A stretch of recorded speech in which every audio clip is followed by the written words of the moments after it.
Hollande has been, lifelong signed up to the European project. In some would say he's a student of Jacques Delors. So I don't think it's really credible that Hollande says he's going to, if he gets elected, effectively torpedo the new treaty. I mean, just not credible, just not believable.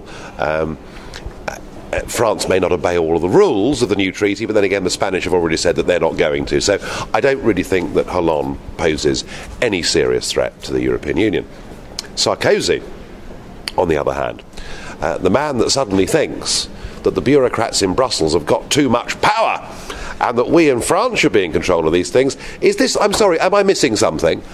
Is this the very same President Sarkozy who rammed the Lisbon Treaty through without giving people a referendum, and who's done his best to make sure that the EU institutions are as powerful as possible? I mean, it is not credible.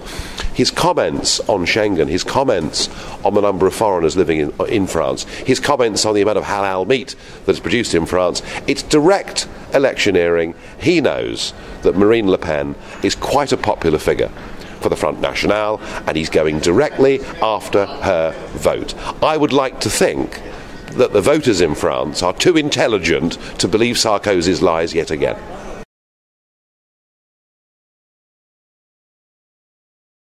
It's contradictory, isn't it? On the one hand, too much power for the bureaucrats, and on the other hand, we need a pan-European solution to migration. I mean, look, the truth of it is, Sarkozy has always enthusiastically supported power for these institutions. He doesn't want his own role to be totally diminished in terms of his personality. He is a supporter of the European project. He's been a supporter of open border migration, and he's never in the past uttered a whisper about the production of halal meat in France, and I think this is just very insincere and slightly contradictory electioneering.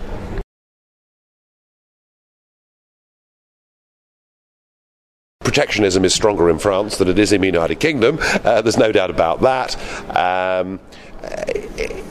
Any proposal like that, even if it appears to be attractive to some people in the short term, actually all it does is put Europe as a continent yet further behind all the other parts of the world that are embracing technology, that have got much more relaxed working arrangements, much more relaxed environmental legislation, and a Buy European Act, frankly, would just be counterproductive.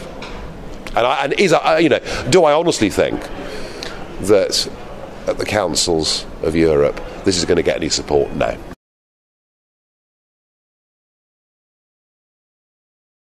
It's interesting.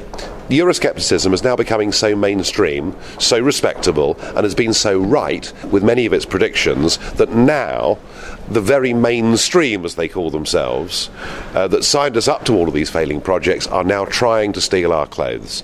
We should take it as a great compliment, and we should know that in France and elsewhere, the Eurosceptic message and the message that we want a Europe of trade and cooperation, but not one run by Herman Van Rompuy and Mr. Barroso, that argument is in the ascendancy, and we should be enormously pleased about that.